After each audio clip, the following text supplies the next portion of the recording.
नमस्कार, India news Rajasthan देख रहे हैं आप। मैं हूं आपके साथ हेमंत कुमार। चलिए रुक करते हैं फटाफट खबरों का। अफगानिस्तान में 20 साल बाद फिर से तालिबान का कब्जा हो गया है। अफगानिस्तान में अब सत्ता हस्तांतरण की तैयारी शुरू हो चुकी है।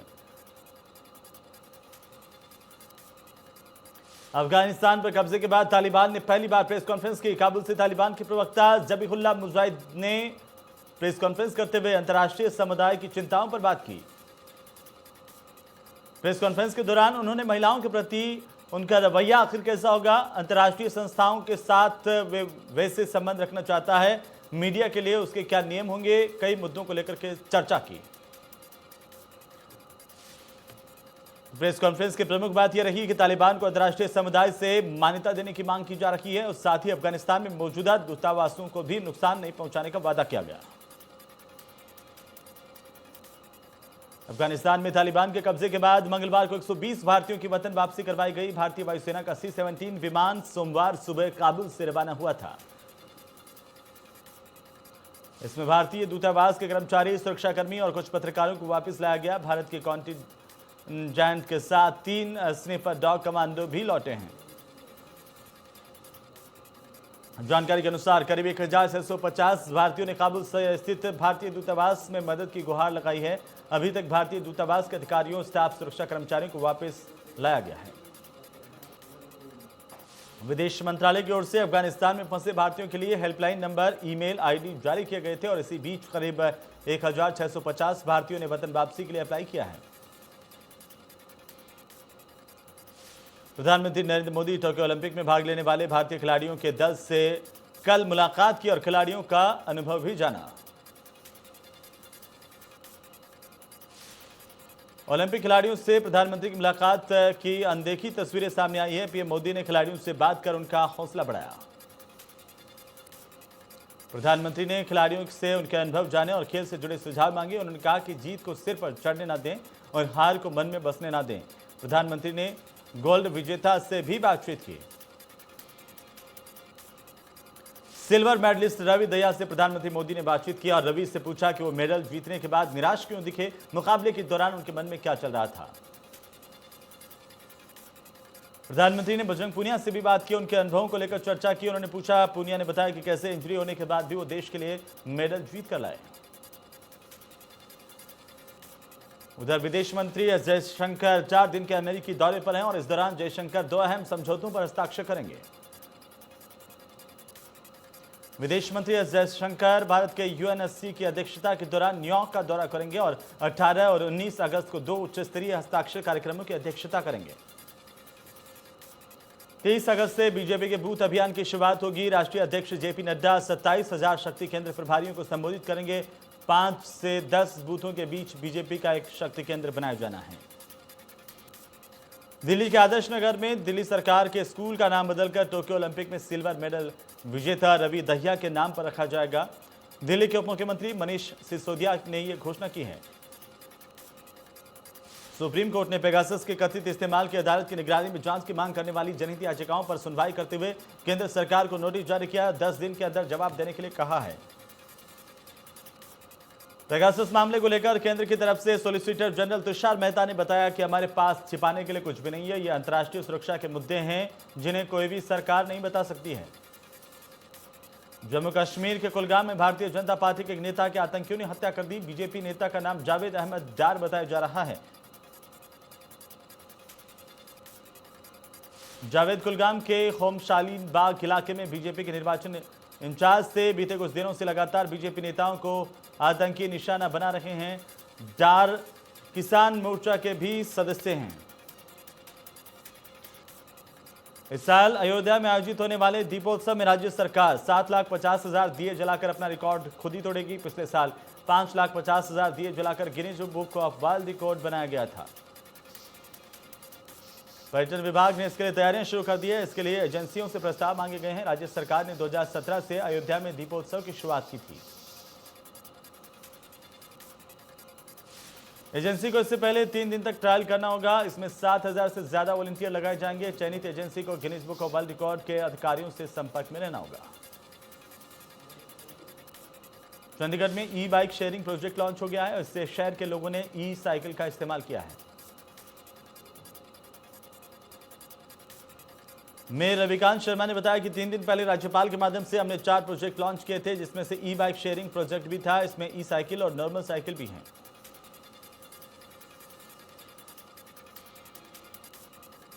कांग्रेस सांसद शशि थरूर को सुनंदा पुष्कर मौत मामले में बड़ी राहत मिली है। दिल्ली की एक अदालत ने शशि थरूर को इस मामले में आरोप मुक्त कर दिया है। कोर्ट की ओर से आरोप मुक्त किए जाने के बाद शशि थरूर ने जज का शुक्रिया अदा किया। उन्होंने कहा कि पिछले 7.5 साल से वे इस तकलीफ से गुजर रहे थे।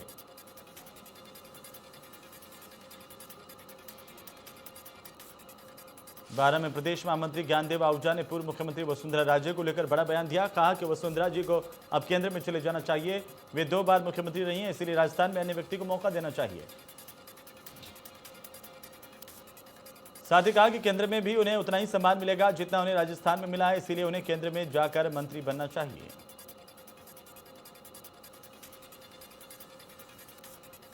नवलगढ़ में खेल राज्य मंत्री अशोक चांदना का यूथ कांग्रेस ब्लॉक अध्यक्ष और कांग्रेस कार्यकर्ताओं ने जोरदार स्वागत किया। मौके पर पालिका के उपाध्यक्ष कैलाश चोटिया समेत अनेक कांग्रेसी कार्यकर्ता मौजूद रहे।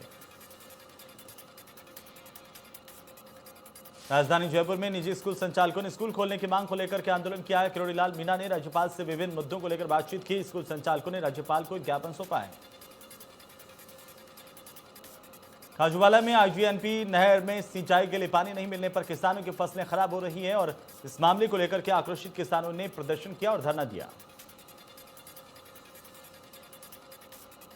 इंदिरा गांधी नहर के 620 हेड पर यह प्रदर्शन किया जा रहा है। किसानों ने सिंचाई विभाग पर दोगला व्यवहार करने का आरोप लगाया है। राजस्थान रोडवेज के कर्मचारियों ने रोडवेज के हेड ऑफिस पर प्रदर्शन किया। वेतन समेत विभिन्न मांगों को लेकर के प्रदर्शन किया गया। कुल 6 श्रमिक संगठनों की ओर से प्रदर्शन किया गया। तो कोलायत में ग्रामीणों ने जूजू जीएसएस का घेराव किया है। ट्रिपिंग की समस्या को लेकर के ग्रामीणों में आक्रोश है। सरपंच ने समस्या को लेकर के ज्ञापन भी सौंपा है। वहीं समस्या का समाधान नहीं होने तक लाइट शुरू नहीं करने की चेतावनी दी है। ग्रामीणों ने अधिकारियों से वार्तालाप की मांग की है। बहरोड में एसीबी की टीम ने कार्रवाई करते हुए राज्य कर्मचारी बीमा निगम के शाखा प्रबंधक को 5,000 रुपए की रिश्वत लेते हुए रंगे हाथों दबोचा है। आरोपी ने फैक्ट्री में श्रमिक की मृत्यु की क्लेम को पास करने के एवज में रिश्वत की मांग की थी। कार्रवाई के बाद सरकारी दफ्तर में हड़कंप मच गया। बाड़मेर के शिवनगर में कुछ शराबियों ने नशे की हालत में मोहल्ले के लोगों के घर के सामने शराब की बोतलें फोड़ी। मामले में पुलिस ने 4 लोगों को गिरफ्तार किया है। पदमपुर में दीपक खुराना आत्महत्या मामले में परिजनों ने लगातार दूसरे दिन शव लेने से इनकार कर दिया और सीएससी पर पहुंचकर धरना दिया।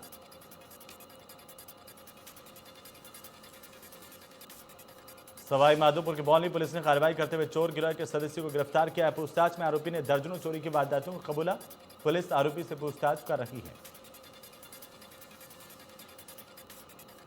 उधर टोंक में पुलिस ने कार्रवाई करते हुए 15 ट्रैक्टर ट्रॉली और 3 मोटरसाइकिल जब्त किए हैं। जिला प्रभारी ने बताया कि मुखबिर की सूचना पर यह कार्रवाई की गई है। गश्ती दल को देखकर ट्रैक्टर ड्राइवर और एस्कॉर्ट में लगे व्यक्ति मौके से फरार हो गए। पुलिस ने सभी वाहनों को जब्त कर थाने में रख दिया है।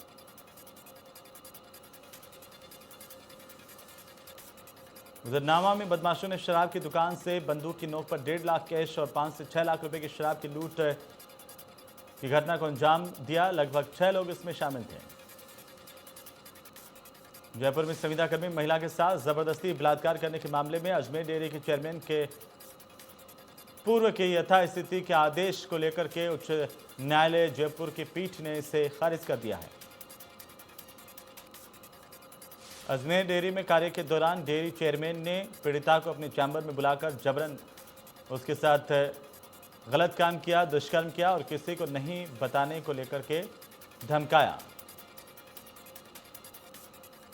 पीड़िता ने थाने में मुकदमा दर्ज करवाया, लेकिन अभियुक्त ने अपनी बढ़ती उम्र का हवाला देकर अपनी गिरफ्तारी पर स्टे ले लिया। चाकसू में दुष्कर्म पीड़िता न्याय के लिए भटक रही है और थाने में मामला दर्ज हुए 1 महीने से ऊपर हो गया, लेकिन आरोपी की गिरफ्तारी नहीं हुई है।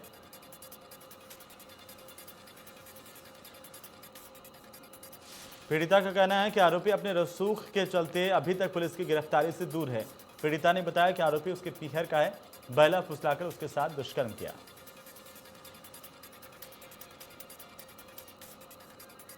साथ ही आरोपी ने अश्लील वीडियो बनाया और सोशल मीडिया पर वायरल करने और जान से मारने की धमकी देते हुए कई बार उससे हवस का शिकार बनाया। अलवर के थानागाड़ी में एक महिला ने 5 लोगों के दुष्कर्म करने का मामला दर्ज करवाया है। पुलिस ने महिला का मेडिकल करवाकर मामले की जांच शुरू कर दी है। पिपाली के बाली में सड़क पर खेल रहे 2 साल के मासूम बच्चे को ट्रक ने कुचल दिया। बच्चे की मौत हो गई है। घटना के विरोध में भड़के ग्रामीणों ने ट्रक ड्राइवर को जमकर पीटा। मामले की सूचना मिलते ही पुलिस मौके पर पहुंची। ट्रक ड्राइवर को गिरफ्तार किया गया है। ट्रक को जब्त किया गया। फिलहाल पुलिस ने शव को मोर्चे में रखवाया। जांच जारी है। बाड़मेर के पचपदरा में निर्माणाधीन रिफाइनरी में 2 बसों में जोरदार टक्कर हुई। इसके बाद एक बस पलट गई और इस हादसे में कई मजदूर घायल हुए हैं। 8 मजदूरों के घायल होने की खबर है। साथ ही इस घटना के बाद भड़के मजदूरों ने बस में तोड़फोड़ की।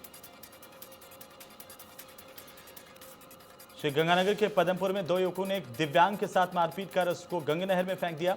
फिलहाल पुलिस ने दोनों आरोपियों को राउंड अप किया है। शव की तलाश जारी है। बूंदी में चुनावी रंजिश को लेकर कुछ लोगों ने एक शख्स पर हमला बोल दिया। इसके बाद इलाज के दौरान बुधवार को उसकी मौत हो गई। पुलिस मामले की जांच कर रही है। देश में पिछले 24 घंटे में कोरोना के 35,178 नए मामले सामने आए। वहीं 440 लोगों की मौत हुई। देश में कोरोना के कुल मामलों की संख्या 3 करोड़ 22 लाख के पार हो गई है और सक्रिय मामलों की संख्या 3,67,000 के पार हो गई। महाराष्ट्र में पिछले 24 घंटे में 4,797 नए कोरोना के मामले सामने आए। 3,710 लोग डिस्चार्ज किए गए। एक दिन में 130 लोगों की मौत हुई। मुंबई में पिछले 24 घंटे में 190 नए कोरोना के मामले सामने आए हैं। वहीं 3 लोगों की मौत हुई है। संक्रमितों का कुल आंकड़ा अब 7,39,000 के पार चला गया। मुंबई में एक दिन में 271 लोग स्वस्थ हुए हैं। सक्रिय मामलों की संख्या 2,749 हो गई है। मृतकों की कुल संख्या बढ़कर 15,992 हो गई है। तमिलनाडु में 24 घंटे में कोरोना के 1,804 नए मामले सामने आए हैं। 32 लोगों ने कोरोना की वजह से अपनी जान गंवाई। तो कर्नाटक में पिछले 24 घंटे में कोरोना वायरस के 1,065 नए मामले सामने आए। 1,486 लोग डिस्चार्ज किए गए। मृतकों का आंकड़ा 37,007 तक पहुंच चुका है। दिल्ली में पिछले 24 घंटे में कोरोना वायरस के 38 नए मामले सामने आए। 30 लोग कोरोना की वजह से रिकवर हो गए हैं और संक्रमितों का कुल आंकड़ा 14,37,000 के पार चला गया। महाराष्ट्र सरकार ने कोरोना के बीच बाहर से आ रहे यात्रियों पर बड़ा फैसला किया है। राज्य में अगर कोई भी यात्री एंट्री करेगा उसे कोरोना की वैक्सीन की दोनों डोज लगवाना जरूरी होगा। अगर वैक्सीन नहीं लगी होगी तो नेगेटिव RT-PCR की रिपोर्ट दिखाना जरूरी होगा। अगर RT-PCR की रिपोर्ट भी नहीं होगी तो उसे 14 दिन के लिए क्वारंटीन होना पड़ेगा। देश में पिछले 24 घंटे में 55,05,075 लोगों को वैक्सीन की डोज लगाई गई है। टीकाकरण का कुल आंकड़ा 56 करोड़ 6 लाख के पार चला गया। वहीं राम रहीम सुरक्षा के घेरे में है। वो सामान्य कैदी की जिंदगी बिता रहा है। जेल मंत्री ने कहा कि डॉक्टर्स के परामर्श पर ही राम रहीम को अस्पताल में अलग अलग जगह पर भेजा जाता है। राम रहीम की बेल पर रणजीत सिंह ने कहा कि राम रहीम के जमानत पर कोर्ट फैसला करेगा, ना कि सरकार। दरअसल राम रहीम रोहतक की सुनारिया जेल में बंद है। वो अपने स्वास्थ्य का हवाला देते हुए बार बार सरकार से बेल की एप्लीकेशन लगा रहा है। अखिल भारतीय क्षत्रिय महासभा की ओर से चंडीगढ़ में प्रेस कॉन्फ्रेंस की गई। इस दौरान महासभा के राष्ट्रीय अध्यक्ष महेंद्र सिंह और राष्ट्रीय कार्यकारिणी के युवा अध्यक्ष शांतनु मौजूद रहे। इस प्रेस कॉन्फ्रेंस में सभी पदाधिकारियों ने क्षत्रिय समाज से एकजुट होकर समाज सेवा और देश को मजबूत करने का आह्वान किया। प्रधानमंत्री की गरीब कल्याण योजना के तहत बल्लभगढ़ में अन्नपूर्णा उत्सव मनाया गया। इस मौके पर सरकार की ओर से गरीब लोगों को 5 किलो मुफ्त अनाज दिया गया। हरियाणा में अन्नपूर्णा उत्सव में कैबिनेट मंत्री मूलचंद शर्मा ने मुख्य अतिथि के तौर पर शिरकत की। मूलचंद शर्मा ने कहा कि गरीबों को आगामी नवंबर तक 5 किलो अनाज मुफ्त दिया जाएगा। सभी डिपो धारकों पर उन्हें विश्वास है कि वे ईमानदारी से गरीबों को राशन बांटेंगे। मूलचंद शर्मा ने कहा कि अगर कोई राशन डिपो तक आने में असमर्थ है तो उसके घर तक राशन का बैग पहुंचाने का काम करें। उन्होंने कहा कि कोई राशन डिपो संचालक हरियाणा में गड़बड़ी करता है तो उस पर सरकार कार्रवाई करेगी। इसके अलावा कैबिनेट मंत्री मूलचंद शर्मा ने कुंदन कॉलोनी में पीने के पानी की पाइपलाइन का शुभारंभ किया। हरियाणा में यह पाइपलाइन करीब 7 दिन में डाल दी जाएगी। इससे कुंदन कॉलोनी में पानी की समस्या दूर होगी।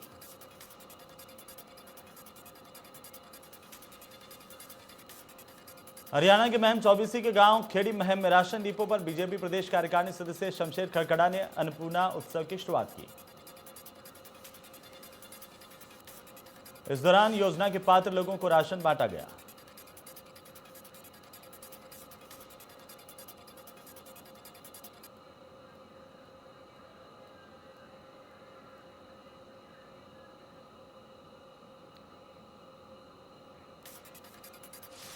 गरियाबंद जिले के मैनपुर ब्लॉक के कांडेकेला ग्राम पंचायत में सरपंच सचिव और रोजगार सहायक पर भ्रष्टाचार के आरोप लगे हैं। नाराज ग्रामीणों के एक प्रतिनिधि मंडल ने एसडीएम और तहसीलदार से चक्काजाम और भूख हड़ताल की अनुमति मांगी है। जांजगीर के बिहान बाजार में 17 अगस्त से प्रदर्शनी की शुरुआत की गई। इसमें महिला स्वयं सहायता समूह के सदस्यों का हौसला बढ़ाने राज्य महिला आयोग के सदस्य शशिकांता राठौड़ और अर्चना उपाध्याय पहुंचे। जांजगीर चांबा जिले में इस बार रक्षाबंधन पर बहनें अपने भाइयों की कलाई पर केला, पटसन, चेच, भाजी और भिंडी के रेशे से बनी राखियां बांधेगी। बिलासपुर जिले में महिला स्वयं सहायता समूह की महिलाओं की ओर से ये राखियां बनाई गई हैं।